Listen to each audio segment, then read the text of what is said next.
or in the sand. There you go. Right. How many points is it? All right. It's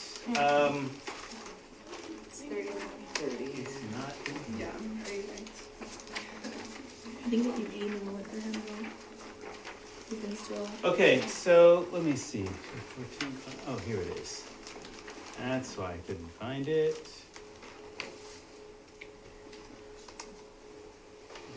Today. Say goodbye. This is what I'm looking for.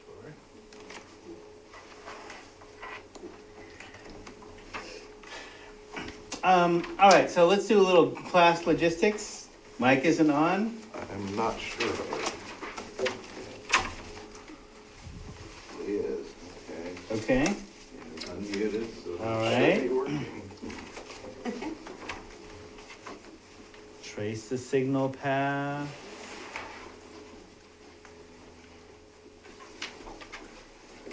So class logistics. I do not, basically, if you turn it in within the specified time period or early, you get full credit. I do not downgrade for spelling or formatting errors, though, you know, there are some of my colleagues think I should, but Can we turn in our assignments right now, though? you can turn in your assignment right now, yes. If it was sent to you at like 11:30 tonight, would that still be on time? It's yeah, it's the same day. Technically, it's supposed to be by 5 o'clock, which is close of business, but I'm not gonna freak out about it.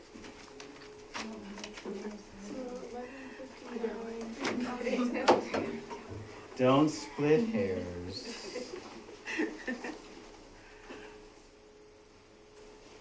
Okay. All right, so there's that. If you want to turn in your personal addiction inventories in, as some people have been, understand when you get a grade of 12.50, that's basically splitting a 50-point assignment into 4 separate pieces, because people choose when they do they choose the order that they do the assignment in. Other questions? So I'm gonna actually be hitting some basic pharmacology. It may not seem basic, so feel free to stop me with questions, because under the influence of xanthines, I tend to be speedy. Also, speaking California newscaster English as I do, we're quick. All right, so starting with the drugs, I don't usually start with this. If this were a class on axiochemistry, I would, which is basically the study of different cultures' approach to substances and how you prevent addiction if you're native, how you prevent addiction if you're African American or Asian, et cetera, and what treatment looks like from those particular cultural points of view. Since since they didn't necessarily allow me to add that class, because it actually is a separate piece, I'm just going to start with what our current drug laws are, and so you get a kind of picture of how we got here, those of you who weren't alive in 1970. All right, so our current drug laws basically set out 5 levels or schedules of drug control. So to get on the list, there had to be a recognized medical use and a clear abuse potential. Now, notice that phrase, recognized medical use. Well, who determines what's recognized? By who? I told you the other day, from Native American culture, we got 800 substances, 80 of which are in use today. But 80, yeah, around. Okay? But if I may be so blunt, European Americans aren't into, boiling white willow bark tea. They are into doing aspirin. Okay? They're not into like boiling foxglove to make a heart medication digitalis. They'll just distill the active ingredient from foxglove and make digitalis. This has some advantages and some disadvantages, right? And it's also part of Euro-American axiochemistry. Kind of better living through chemistry. We don't want to deal with the plant. We'll deal with the extract. Well, there is a benefit to doing that, but it also means that you can also make things more addictive. All right. So when Native Americans were chewing cocoa leaves are really, really, really bitter. All right, and a mouthful of cocoa leaves basically delivers a stimulant dose of the drug that Western medicine has isolated as cocaine, roughly equivalent to a cup of coffee, meaning you get a little mood elevation, but you don't get a mood spike, right? Because there's a physical limit to how many leaves you can chew. Now, if you understand that a line of nose cocaine if you understand that it takes 1,000 pounds of coca leaf to make a pound of nose cocaine, doing 2 lines of coke means that you're doing the entire coca output of several bushes at once. Natives wouldn't do that. Didn't do that. Wouldn't occur to them. Say, okay, we'll take the plant in its form because we figured Great Spirit knew what they were doing by putting this plant together and having this healing benefit for this particular thing. So who would think about taking 1,000 pounds of leaf and making a pound of cocaine? Well, not natives. Even if they built pyramids and had the technology to do it, wouldn't do it. Therefore, we're not going to develop a drug problem with that because it wasn't a problem for us. That way. Right? Cocaine, big problem. Right? Because you're distilling an extract, and then what you're producing is a mood spike instead of a mood elevation. Different addiction syndrome, right? All right, so there's a history there, which is not necessarily paid attention to in the same way within native culture as in Euro-American culture. There's just a difference. So obviously, we're speaking English. This is a Euro-American influenced country. And so here's part of the pieces. So to get on the list, had to be a recognized medical use and a clear abuse potential for the substance. So Schedule 1, no recognized medical use. Again, notice the word recognized. It kind of ignores the history because marijuana was actually recognized for medical use. And it's not that it was made illegal, it was how and why it was made illegal. That is the question. To be or not to be. So Schedule 2, where methamphetamine is and cocaine is, there is abuse potential, but there is medical use. So, for example, if I wanted my nose to look like the late Michael Jackson's, they would use cocaine as a local anesthetic. Legal use. Your dentist used to be able to use cocaine in dentistry. Prompting, dentist office being targeted by coke addicts and junkies because they had pharmaceutical grade stuff. In fact, major market, if you study the geopolitics and the geoeconomics of various drug substances, a large part of the cocaine production in the world goes to the pharmaceutical market as well as flavoring Coca-Cola, cola-type drinks, and then the rest goes to illegal. Now, there's problems with using cocaine in dentistry, like you want the site to be numbed for longer than the half-life of cocaine. Like, can you imagine doing a root canal? Root canals take longer than like 45 minutes, right? You don't want your patient elevating out of the chair because the drug's wearing off. And if you keep administering the drug, cocaine's toxic enough to kill you. Hence lidocaine and all the other canes. So a cane drug means it's a local anesthetic. And so we'll be talking about the different types of drugs because it's detailed in itself. Yes, Frank. Now, with lidocaine and all the rest of those, do they have that ability to become toxic like cocaine does, where you could do the same amount for 15, 20 years and then do 1/1000th of a milligram, and that puts you over that level of toxicity? The reason that they use them is because they're way less toxic than cocaine, and unless you're going to the dentist every day, which most people are not, you theoretically don't develop a tolerance to them. Okay. In the same way.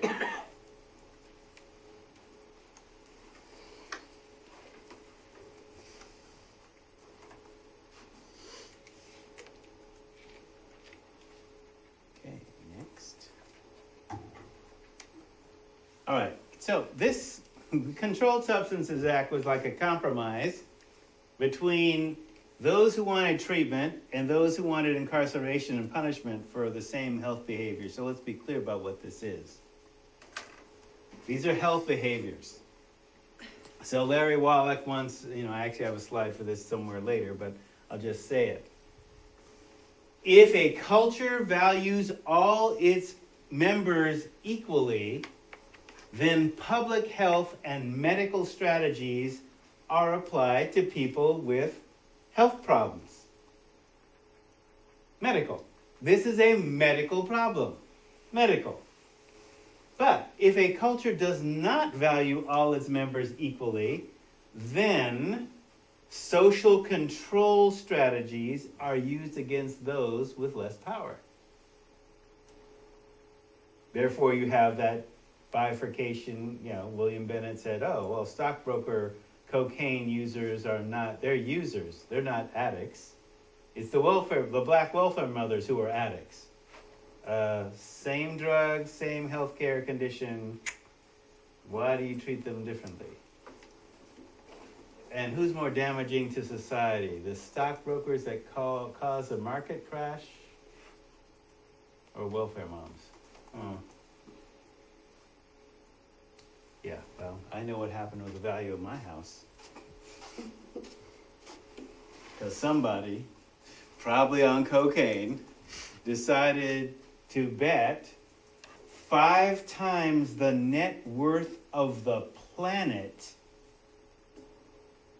And so that's what happened to the bubble. That's what they did. Okay, in case you didn't understand how that worked. 5 times the net worth of the planet.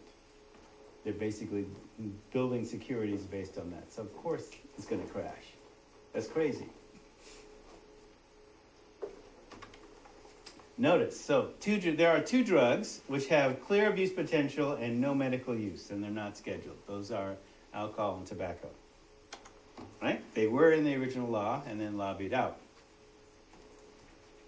Now, if we talk about the body count, as we talk about within a social math context, and I'll show you what social math is at some point, because I just wanted to focus on the drugs themselves.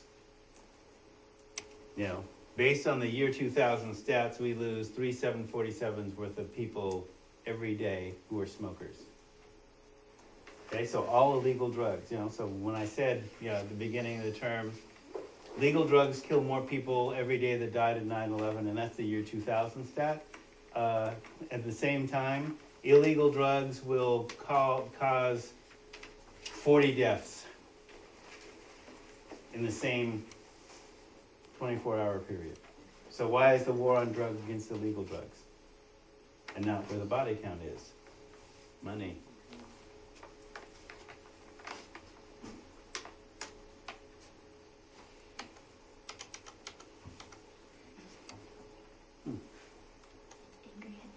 Maybe. All right, so drugs. So remember, this is 1970. Native Americans it was illegal for them to practice their religion before 1978, which is when this is happening. So drugs, which were sacraments to people of color, were both non-addicting or with no recorded abuse, like peyote, were placed in Schedule 1. So there's never been a public health problem with peyote, ever. Never. Its sole use is as a sacrament with natives. And the few Euro-Americans that want to act like natives or hang with natives, because, I mean, you're taking a substance that tastes as bad as cocaine and makes you want to vomit as part of the experience. Not too many Americans are into that.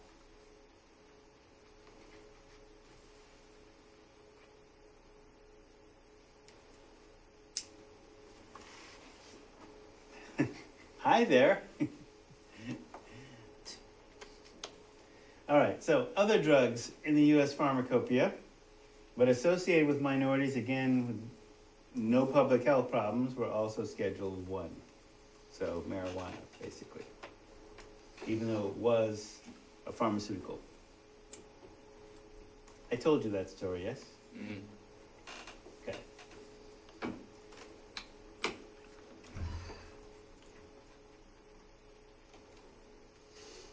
All right. So as what used to be called designer drugs, club drugs, spice could be basically drugs that are not scheduled.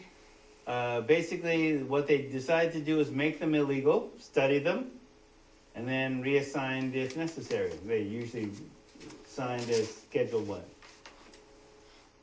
So what designer drugs were and still are somewhat. Basically, the schedule points out a specific drug, a specific compound, and so all you had to do was go make a similar compound that had a similar effect, and it wasn't illegal, it wasn't scheduled. These were called designer drugs. So, for example, you could take the most classic one was fentanyl, which was marketed on the street as China White. Fentanyl is an artificial opiate that is 80 times more powerful than morphine. All you had to do was take the chemical formula, add something to it, so it was no longer fentanyl, but had the same effect. Marketed as China White, which was actually number 4 Asian heroin, particularly powerful, particularly potent, and then people would shoot that and then die because fentanyl was stronger than heroin because they made it cheaply, didn't have to cut it. People would OD, right? So then they would basically once we make that compound illegal, then they find another one, and it goes on. So same thing with club drugs, MDMA, ecstasy, Atom, et cetera, ketamine, which is actually technically a diverted pharmaceutical, but another one that's a chemical cousin is phencyclidine, PCP, angel dust.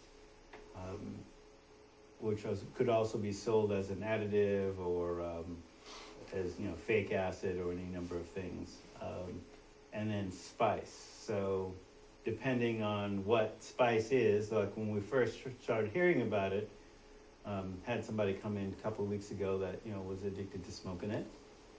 So based on the effects, I would have surmised that it was phencyclidine or something else, because why invent new tricks? The old tricks seem to work the best. But some of the law enforcement and other databases are suggesting that spice is one of the rarer cannabinoids that is not CBD, CBZ, THZ, or THC.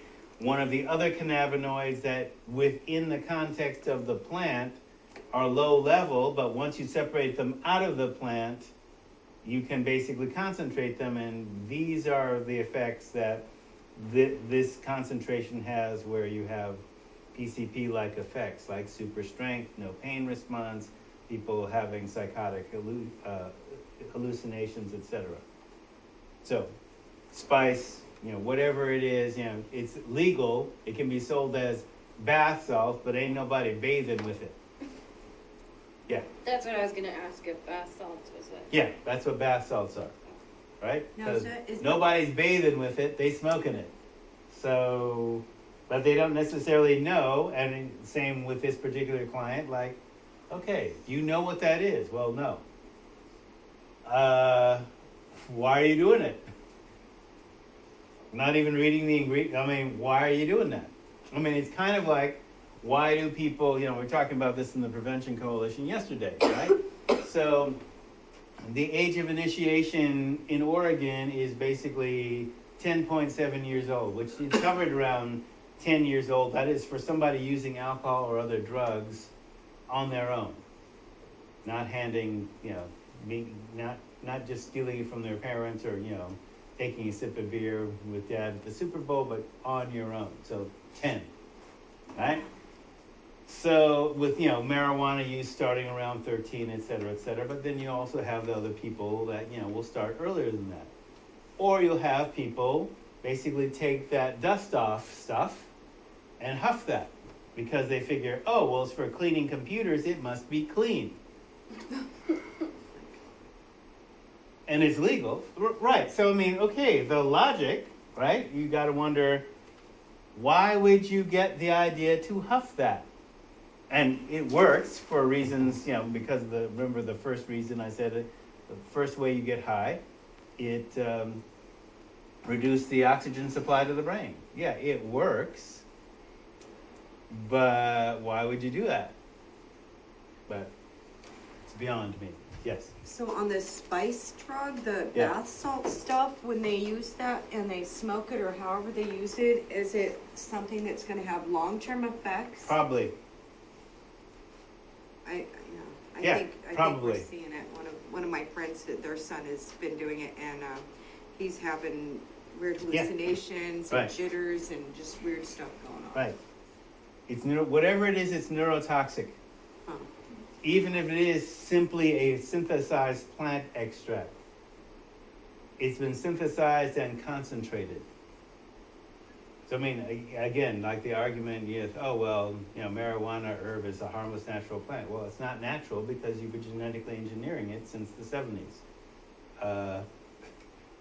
Simulating tropical conditions while you're growing it in your backyard or your closet or whatever. It's different. It's not the natural plant. You've been cultivating it to be stronger. So what happens when you do that? I mean, so we have the example of coca leaf to cocaine as well as other drugs. Making, opium sap from the poppy is different than OxyContin. It's different. So you get a different addiction syndrome. Yeah. When I had to go for my hazardous material license, one of the things they taught us about was asbestos crystals. Hazmat, right? Hazmat, Yeah, right. And one of the problems with asbestos crystals is they are microscopic. You cannot see them. Yeah. When you take bath salts or commonly formed methamphetamine today, which are crystalline form, you heat them down, you vaporize them, and you ingest them in your lungs. The minute they hit the bottom of your lungs where you do not have bacilli to cough it Cilia. back up, Yes. yeah, you get what's called black lung. The same as you get with coal miner's lung, the same as you get with tuberculosis. And some substances, I remember, I was a nerd in elementary school, right? So Life magazine and, those little books about the body and showing a white blood cell, because there's white blood cells in your lungs that help the cilia clean things out. It treats foreign particles, dust and stuff like that as an invader.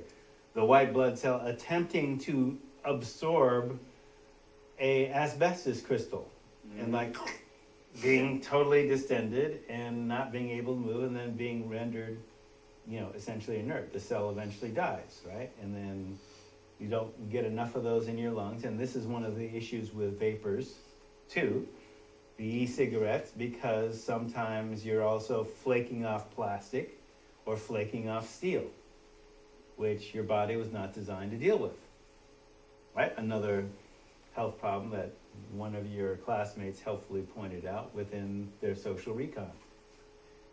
Okay, because beware of what they're doing to say that vapes and all that kind of stuff are more healthy. There's always a trade-off.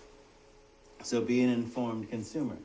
So designer drugs. So generally, the club drugs, spice and all that kind of stuff aren't if there's no recognized medical use in the U.S. Also, since we don't know, I don't know, we'll see what happens with the whole spice phenomenon. If the chemicals themselves used as bath salts are not toxic enough, so if you understand that if you're in a bath, right, your skin is not a barrier, it's a third lung. Okay? Anything you put in your skin, deodorants, perfumes, whatever, gets in your bloodstream. Anything and everything. So if you're sitting in this solution of chemicals that might smell nice, what is it? And what is it doing to you? And if you don't know what the ingredients are, it's like, right. Regular bath salts, Epsom salts or something like that, I mean, those are basically naturally occurring chemicals, some of which resemble what's in your body, but they're relatively non-toxic. Ease sore muscles or whatever. But I'm not making any comments about bubble bath. I think those are generally recognized as safe, but that ain't spice. All right, so heroin, LSD, ecstasy have either been pharmaceuticals or therapeutic drugs in Europe. Heroin is actually a pharmaceutical in England now. So just to show you. So Israel has an extensive geriatric, that is for old folks, medical marijuana program. So do they give them that to smoke? Yeah. Or do they put it in their food? Or all that. A liquid? All of it. Or All of it. Suppositories, they whatever. have a choice? Or, Yeah. Huh. To relieve certain symptoms of aging.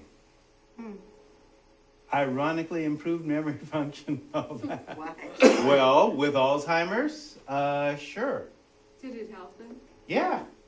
To get their Someone memory with back? Oh, the Israelis don't play. I thought it was a memory. Yes and no. So, when I showed you the bell curve, I mean, it affects different people differently. In 2737 BC, Emperor Shen Nung wrote a book about the Chinese pharmaceutical. He's the emperor. They're well trained, just like the Egyptians were. I mean, they had a trading relationship. So, they were using opium, they were using marijuana. He called marijuana the liberator of sin, meaning it kind of liberated you from guilt. And he prescribed it for female problems, beriberi, which is a vitamin B deficiency, and absent-mindedness. Oh, jeez.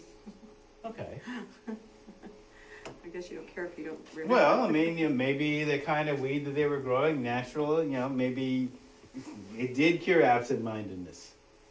But, and there's reasons for that, and we'll get into that later.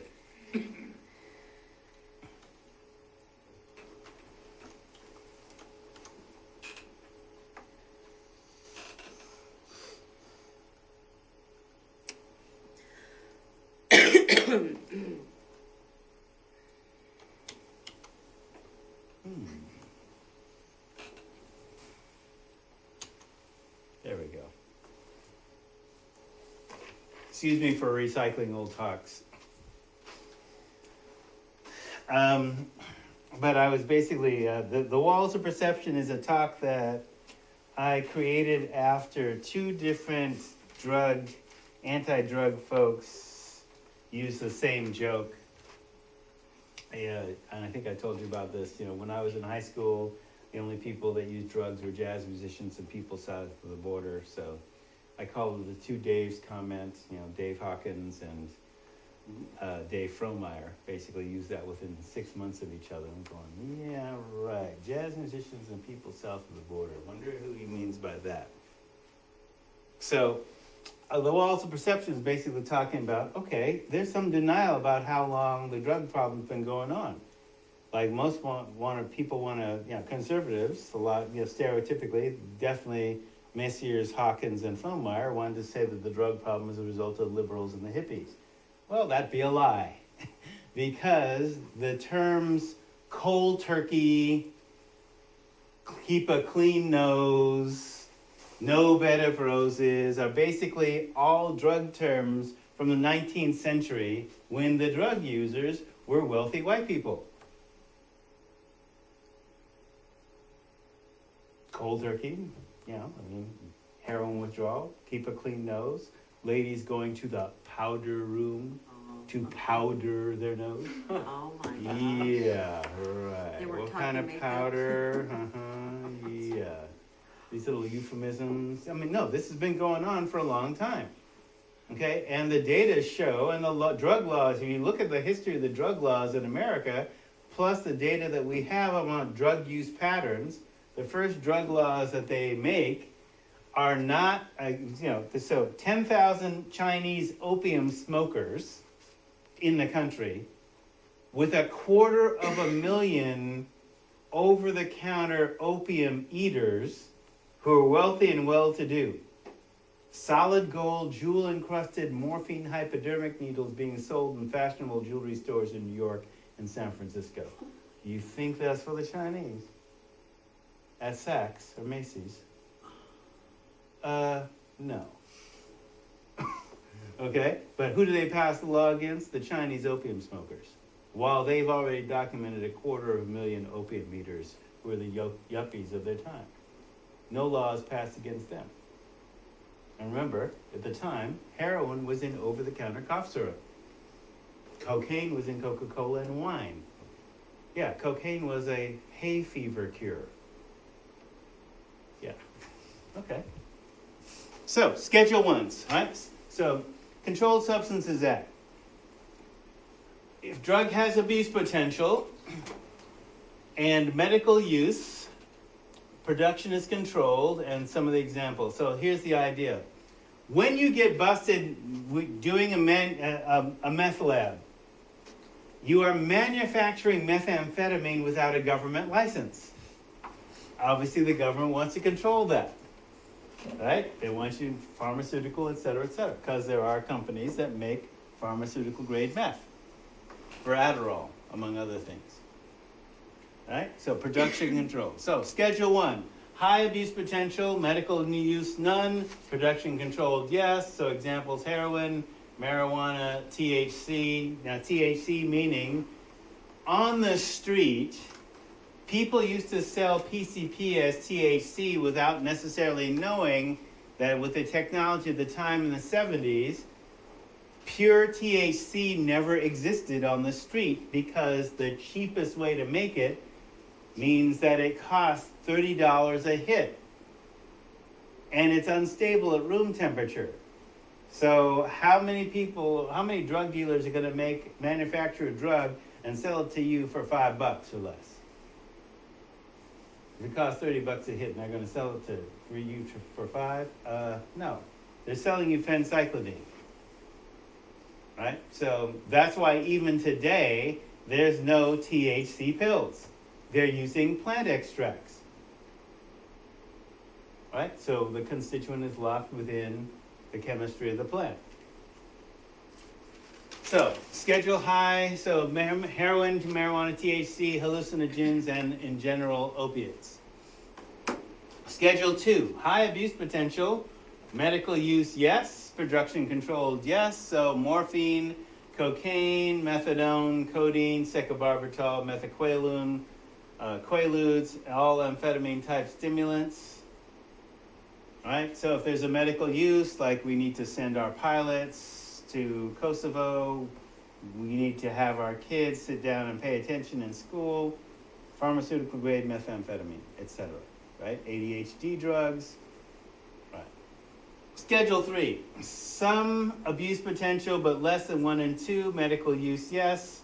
Production controlled, no. So less restrictions, so some non-amphetamine stimulants, some barbiturates, some narcotic preparations. So when you see the term narcotic, it always refers to opiates pharmaceutically, but legally, some people don't make the distinction and call anything that's an illegal drug a narcotic.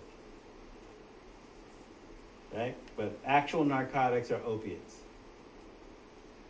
So paregoric is essentially, it's legal as an over-the-counter drug in a couple of different states, I believe like Idaho or something like that, where it's basically an alcohol tincture of opium. Schedule 4, lower abuse potential than 3.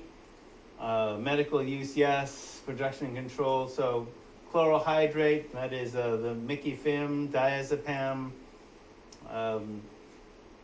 Valium, profoxifene, phenobarb, some non-amphetamine not previously listed.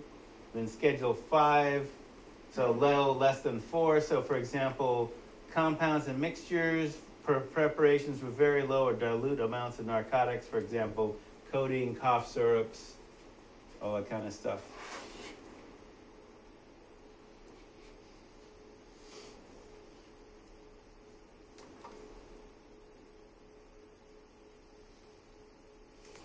So I actually told you this verbally, and I'm just including it because we're on alcohol as a drug,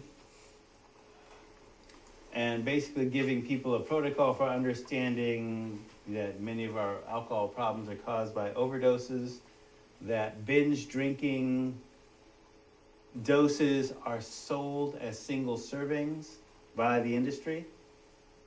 So people are often tricked into developing a problem. This is why I call essentially induced addictions or induced ignorance addictions, because you trust them and you shouldn't because of what they're doing.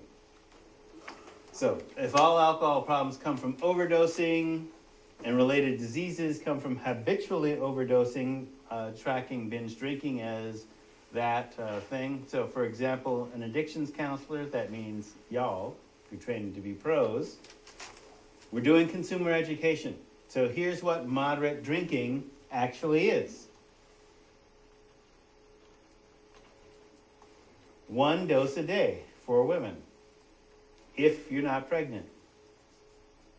Okay, if you're not taking any medications that are made worse by the taking of alcohol. So 1 dose a day, defining dose as we did Tuesday.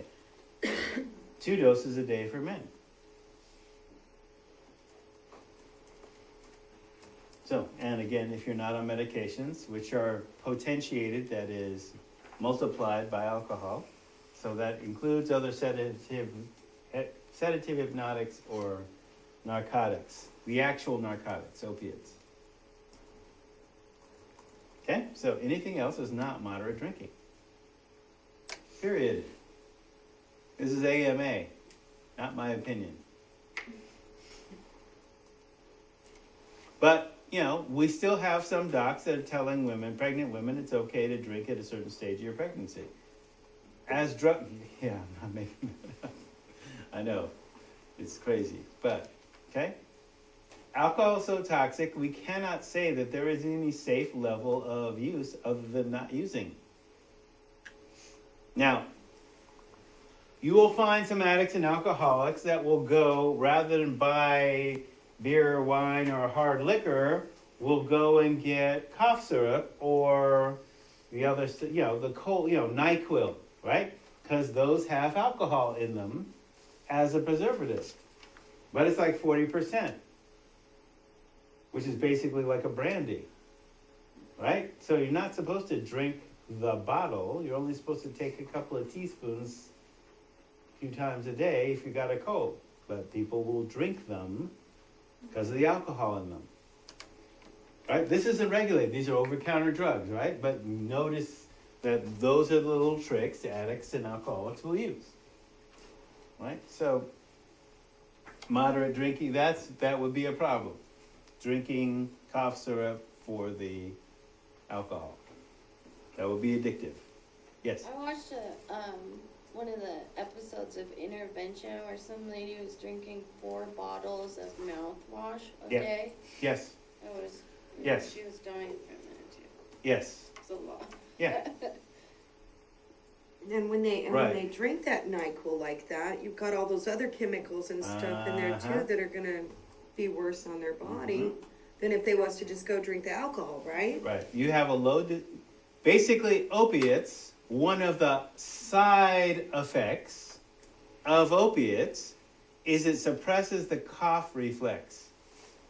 Eventually the breathing reflex, but the cough reflex in particular, that's why you have codeine in cough syrup. That's how it works. Right? So a low dose of synthetic opiate is in certain cough syrups. I mean, if you read the label, and you could bring in a label and say, okay, well, what does this mean, Mark? Well, show you. Notice this code here. Dextromorphan. What does that sound like? Mm-hmm. What it is. All right, so responsible drinking is not moderate drinking. Okay, so notice when they talk about responsible drinking, because you'll hear people say, oh, well, drink responsibly. Okay, what does that mean? Give me a dosage level or express it as a blood alcohol level. One of the two. Responsible means adult. It also means like legal. It also means safe. Stay home. What does that mean, you know? All right, so I'm putting a definition on that, right? So, my friend Michael leads. So, if every person in the U.S. between the ages of 8 and 80 only drank 2 alcoholic drinks on Friday and Saturday, alcohol consumption would drop 40%. Okay, still holds up. So obviously the alcohol industry would lose money, right? Obviously, if the only people who drank were of legal age and they drank moderately, 1 to 2 doses, the alcohol industry would lose a lot of money. If that happened. They need binge drinking to stay economically viable. That's why they have these phrases, which, you know, it's corporate law, right? A company cannot engage in an activity that will reduce profit for shareholders. So to the degree that they can be involved in prevention, they have to be non-specific, or else people will actually follow what they say and they would not return a profit to shareholders. All right? So the result is basically marketing automatic binge drinking is normal, using advertising or serving size. Okay, so that's the piece. You know, if I go out to, you know, a brew pub or whatever, they automatically bring me a pint. Automatically, right? You have to ask for a glass if they have them. You know, 7 or 8 ounce glass, which they generally don't. So they automatically bring you a pint. So you're thinking you're drinking 1, and I know because I've taught you, all right, a pint is 2 doses. So that would put me at 0.04. So if I drank 2 pints, I'm automatically at the lower end of legally drunk for me. Right? So marketing, so serving size, then product placement, targeted marketing aimed at younger ages. Because essentially, for 100,000 people, that is actually, I think the stat is now 150,000 people or more, die every year from alcohol-related diseases, cancer, cirrhosis, heart disease, and diabetes. That's just from drug effect. It's not even including drunk driving, accidents, etc. Those people have to be replaced. Can't drink when you're dead, so those consumers have to be replaced. That's why they're behind the whole marketing binge drinking is normal. And it's not illegal. Right? So basically doing consumer education is one of the pieces that we do to say, look, either reduce your use or don't use.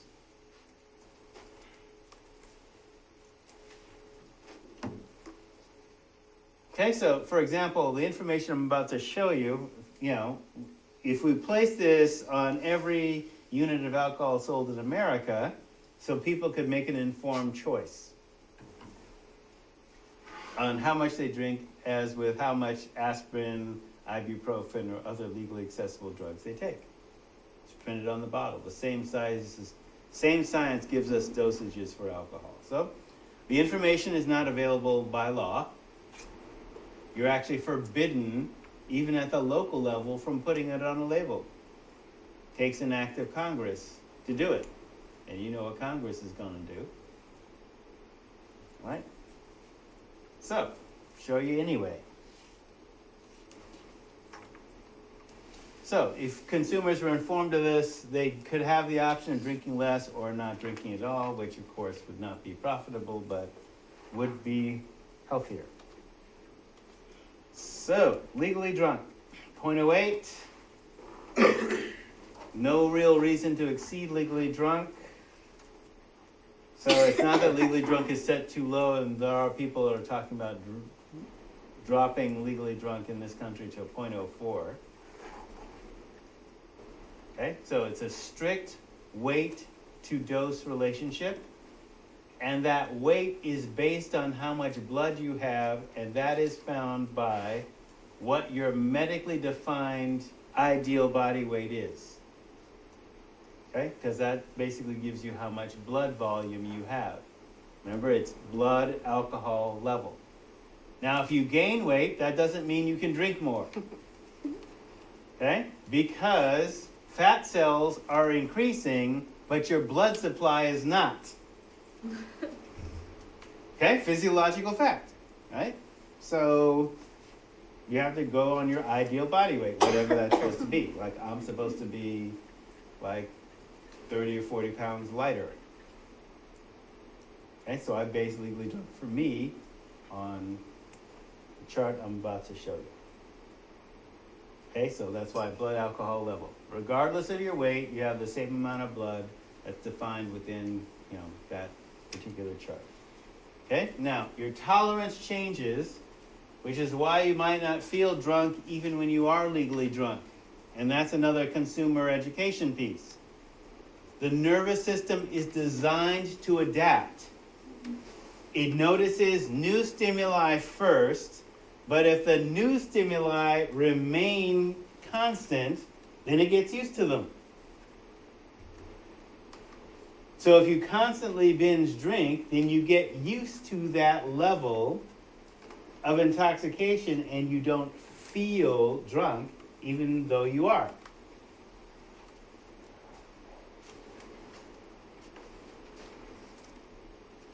All right, so males, ideal body weight on the top, number of doses, and then females on the bottom, number of doses, ideal body weight in pounds.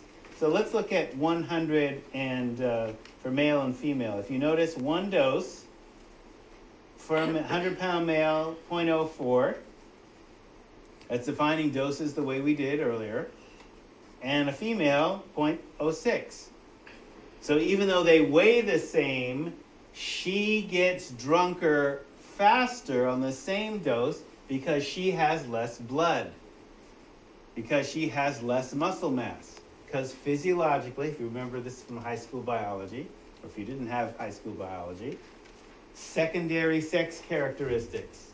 Primary is external organs. Secondary is beards, voice, muscle mass. She has less blood because she has less muscle mass. Takes more blood to run muscle than fat. More fat as a secondary sex characteristic.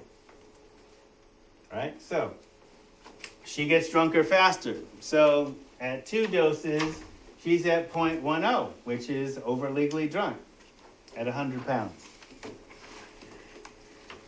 So if I'm basically supposed to be 175, legally drunk for me is between 3 and 4 doses.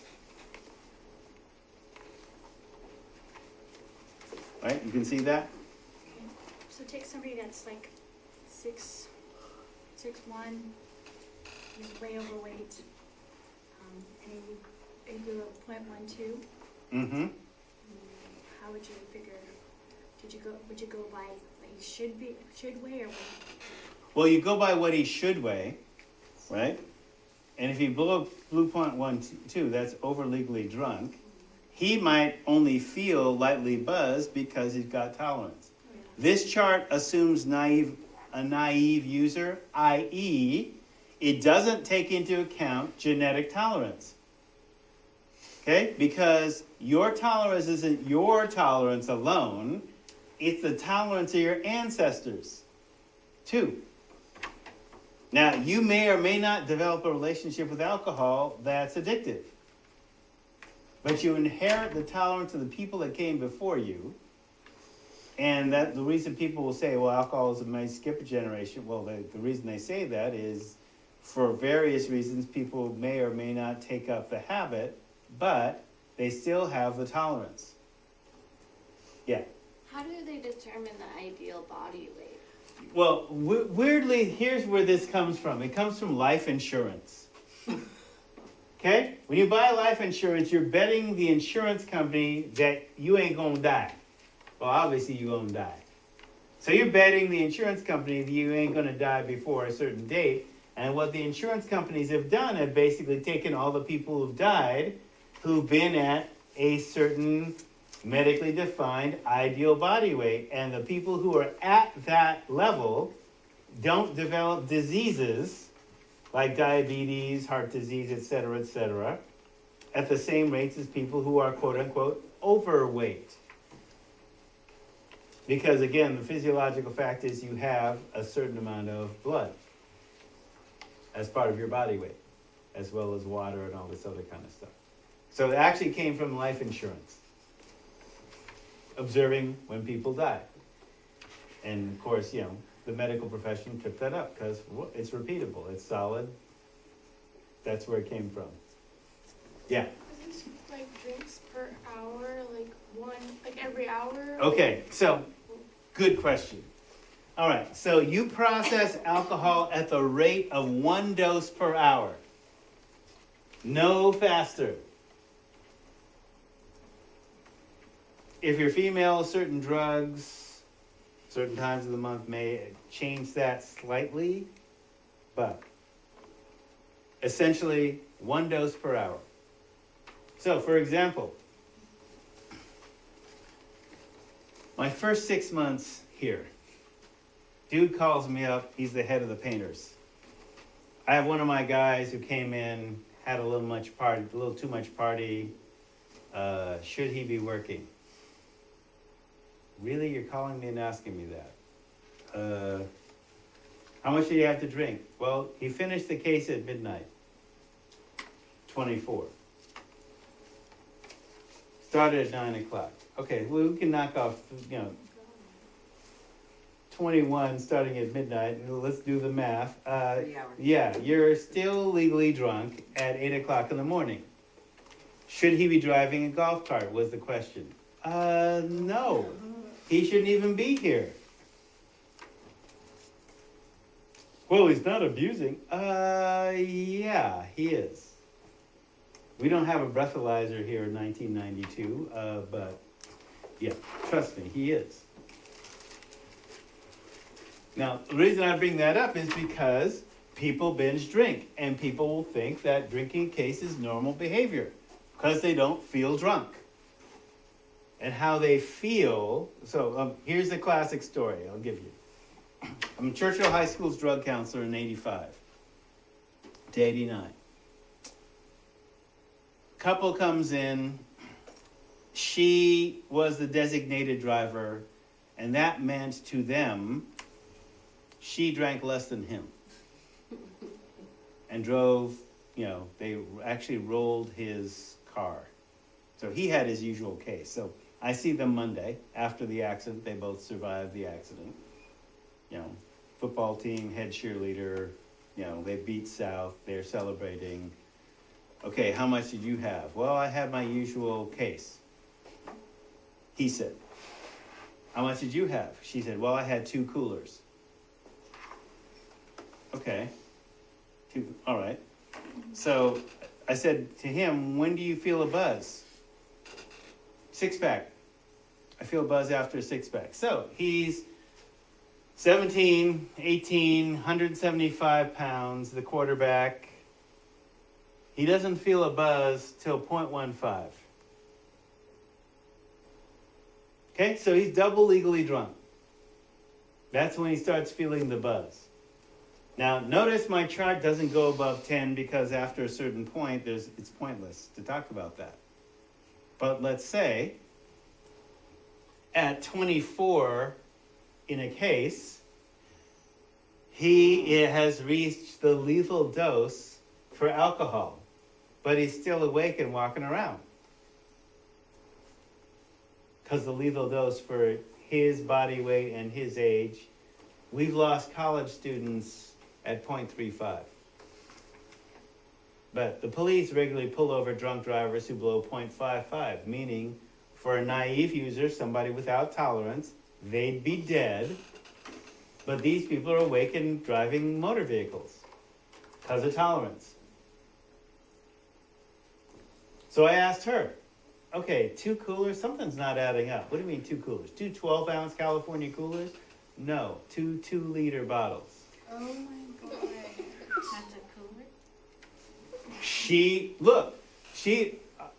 You need to understand the power of advertising. She ain't have no blonde moment.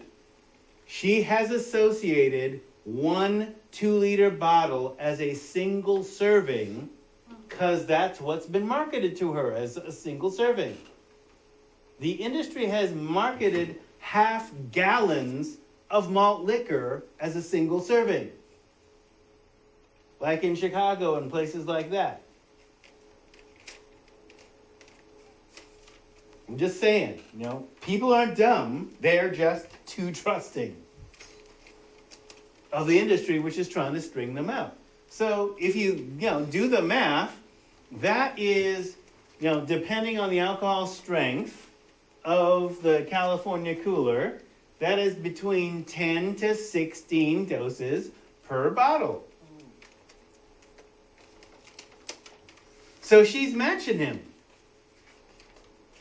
And it turned out, when I do a family history like you will, who are the alcoholics in your family? Okay, they're what we call they were both double barrel. That means both parents and both sets of grandparents are alcoholic, practicing, still alive, heavy drinkers. So not only did they come in with a whopping genetic tolerance, they were definitely well on the way of developing their own, well, they're definitely, she rolled a car, they nearly died, so that would be a negative consequence. Yes, you are addicted to the drug alcohol. Doesn't matter that you're straight A's and, head cheerleader and captain of the football team. All right? So understand, these are the sets of circumstances that we live in where people find it normal behavior to drink a fifth of vodka, and if they have the genes to support that, will do that. Unless, look, DUI doesn't necessarily stop people. Because they don't live in, let's see, where's that country? El Salvador. And there's a Eastern European country. Well, drunk driving is a capital offense. Firing squad for drunk driving. Hey. Yeah. All right, so alcohol poisoning is essentially a drug overdose. Binge drinking is an intentional drug overdose. So here's how that works. We can say all alcohol problems begin after you consume beyond legally drunk. We can safely say that. Right? So judgment and memory are compromised by 0.04. That's why 0.04 is legally drunk for a commercial driver's license, i.e. bus drivers, limo drivers, etc., etc. Okay, part of the reason for that is the brain, as a physical computer, starts losing function. Right? So the brain already takes 20% of the body's oxygen off the top. You reduce that, then the first things to go are the least life-threatening functions. There's software functions. Okay? The computer starts running slower. right? So judgment and memory are compromised by 0.04. You get initial memory impairment by about 0.03, roughly. Yeah. Someone who has a tolerance, if they're past that and they don't feel buzzed, will they still be impaired? Yes. Even though they don't feel drunk? Impairment is, yeah. Even though they don't feel drunk, doesn't matter. Their feeling drunk is a function of what they've associated a certain state. How do I know when I'm buzzed? How do I know when I'm stoned? Right? It's the same thing for marijuana, really. Because the first time you smoke weed, you don't know what being stoned is, because being stoned isn't like being drunk. Most people's first experience is with alcohol, right? And so until if you've never drank alcohol, you've never gotten drunk, you can't explain what being drunk is like to somebody that's never been drunk. You have to experience it, and then you can compare notes with other people that have had that experience. With marijuana, it's the same thing. Being stoned is not the same as being drunk, but you can't explain the difference to somebody that's never done either, or someone that's only done one, right? The first time you get stoned, you don't know what being stoned is like.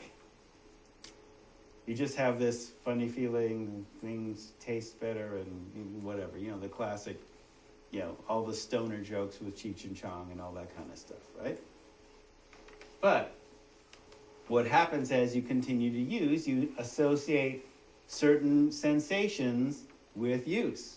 Oh, this is really good. Oh, I'm really ripped.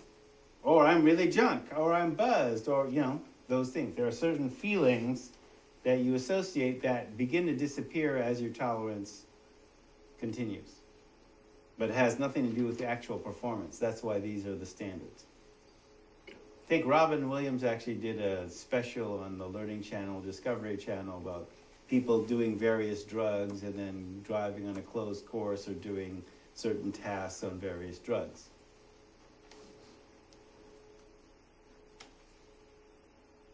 Impaired coordination, it's 0.08. That's why that's legally drunk for civilians.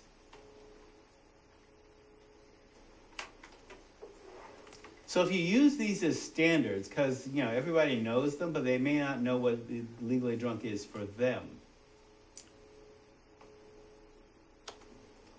So blackouts can happen beyond this point. Maybe sooner, depending if they've taken other things like other drugs that the effects are multiplied by the use of alcohol. So here's what a blackout is. I'm going to use a bad analogy, because the brain doesn't actually work like this. The brain is probably more like a computer than a video camera. But I'm going to use the video camera analogy. Just understand, it's not accurate. Just using it for illustration purposes. Okay? Old videotape, digital videotape. The record head hits the tape, you get an image, you get a recording. Okay? So what's happening with the brain is the brain is functioning normally and it is recording. So short-term memory is now to last week. Long-term memory is before last week. Okay? As a survival function, the brain loses function in recording real time, that is, as it's happening, short-term memory.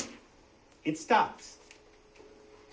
Okay? So you don't remember the party, because that's short-term memory, but you remember how to get home, because that's long-term memory. All right? So when somebody's having a blackout, they keep repeating and asking the same questions or repeating. That would be lame, right? You wouldn't do that if you remembered, I just said that. But if you don't remember that you just said that, you just keep repeating over and over. And also what goes is the higher brain functions in terms of, anger control, anger management. They're quick to anger, so they lose it over nothing. Because they don't remember, that's nothing. They don't remember that. So the brakes are impaired, along with the memory, right? So, what happens after a blackout then? Many alcoholics can be awake at levels of intoxication that would kill most people, like i.e. naive users with no drug tolerance and no alcohol tolerance. So, after that .08, besides blackouts, you slur your words. Hypnosis, which means you just kind of stare off into space. Not necessarily tracking things. Clinical anesthesia. The popular phrase for this is he felt no pain. What is literally happening is, in addition to no longer processing short-term memory, the brain is not processing pain signal either. Oh boy. Okay? So combined with no brakes on anger control, people get combative. Start breaking things, throwing things around. You try and hit them over the head, they don't feel it. And they get combative. Suddenly, hair trigger, if they're inclined to do that. I mean, in the Civil War, when they ran out of morphine, they basically just get somebody drunk and then they can cut their leg off. Because they don't feel it. Not making that up.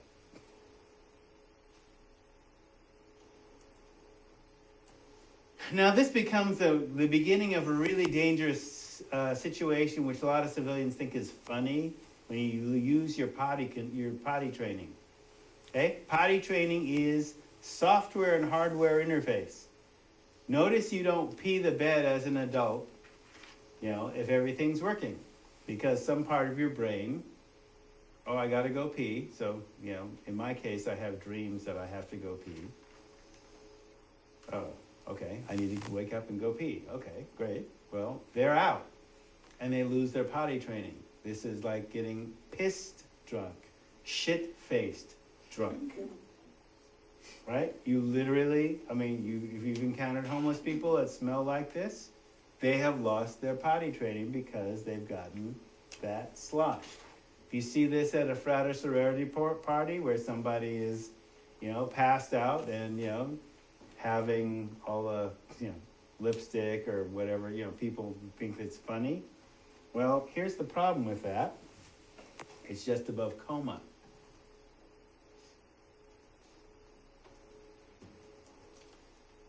And coma, so when you deal with somebody that has drunk themselves into a coma, and I've seen that.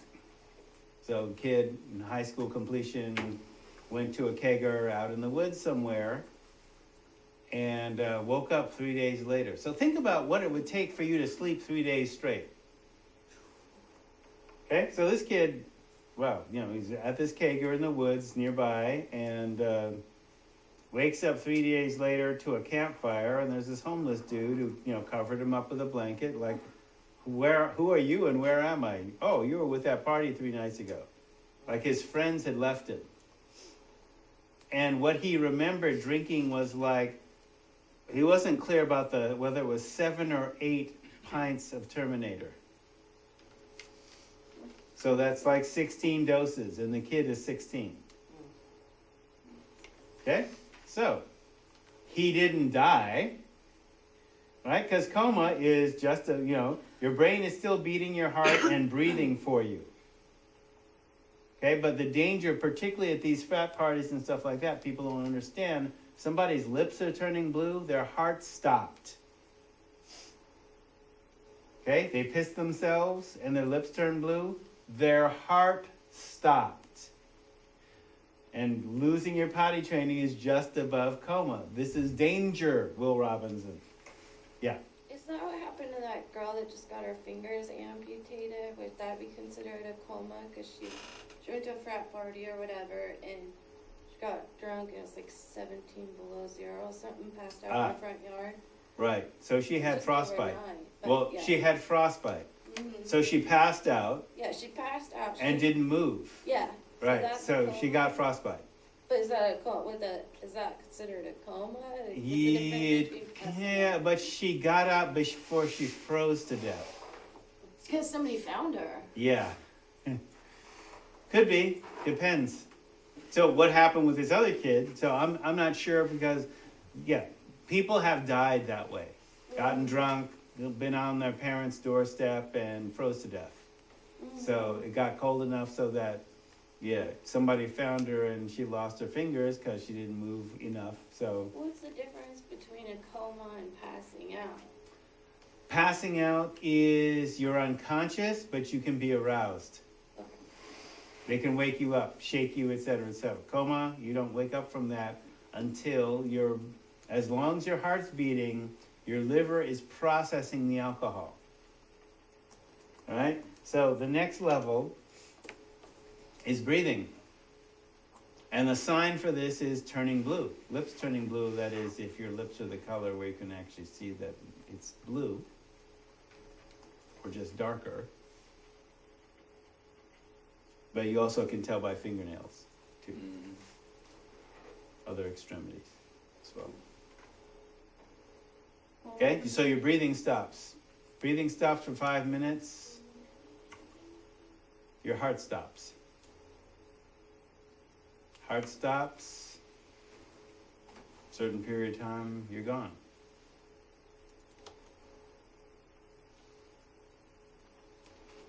So, death comes at the LD50, that is a pharmaceutical term, lethal dose for 50% of whatever you tested the drug on. So it's a pharmaceutical term. All pharmaceuticals have this, right? So the LD50 for naive adults is somewhere between 0.45 to 0.50. But I already told you that drunk drivers have been blowing at 0.55. So everybody else would be dead, they're still awake.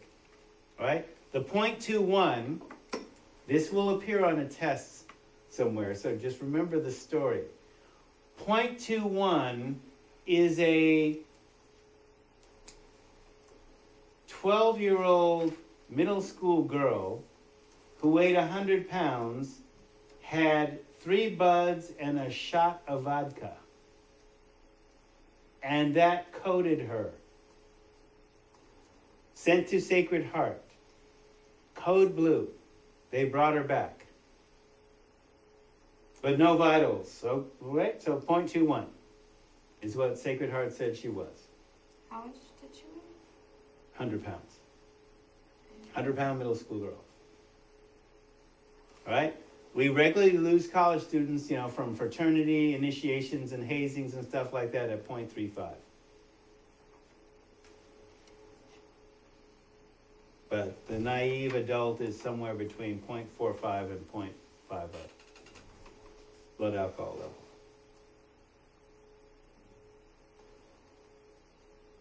Thanks.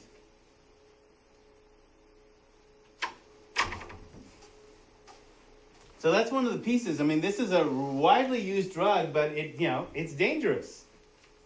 People die from this really easily, and all these deaths could be avoided by just simply following certain rules of pharmacology. Like, not my opinion, this is the science.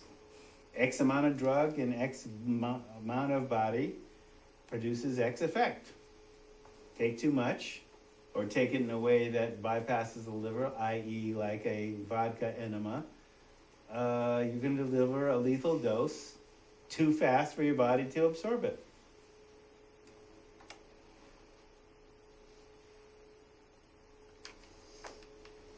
So, the purpose of an addiction, you might be asking, is to cover up an internal emotional process, positive or negative. In addiction, the emphasis is usually on covering up rather than experiencing, resolving, or transforming the process. A process is basically saying your emotions are kind of like a river. They flow. They have certain features, certain landmarks, and it's a flow down to the great sea of existence. right? So the emphasis is on covering up rather than experiencing, resolving, or transforming. So if you are taught to safely do this yourself, basically by experiencing the positive or negative emotional process, you would need to gamble, have sex, addictively, drug yourself, retail therapy, eat comfort foods, overwork, procrastinate. All these things basically engage, and this is going to be the definition of, when we talk about DSM-5 next week, basically the new definition of substance use and disorders is really about the substance. It doesn't really matter whether it's legal or illegal. We don't care about that. Does it engage the brain reward system? Because lots of things engage the brain reward system that aren't substances. Or a lot of them do. So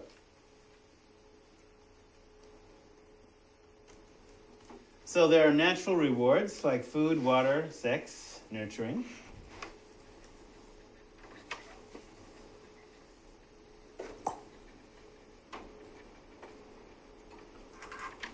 And addiction, as defined by NIDA, National Institute of Drug Abuse, a state in which an organism, that's us, engages in compulsive behavior.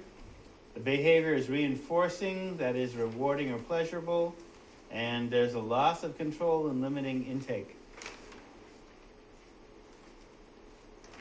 And there are two kinds of addictions, broadly speaking. Ingestive, that is things you take into your body, and process, these are things that you do with your body and mind, which engage the brain reward system.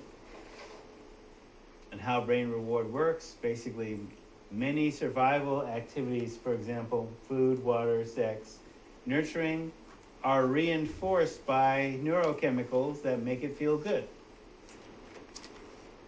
So you're thirsty, you drink. Ah. You're hungry, you eat. Ah. You have sex. Ah. You get nurturing. Ah.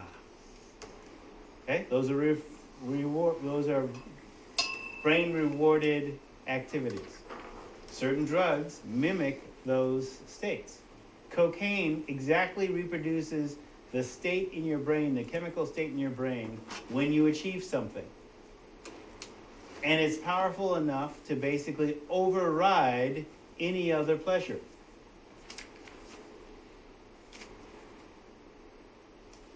So let's just stay here because DSM is going to come up next. And I'll take your papers, or you can send your papers in electronically. And I will see you next week with a brand new show.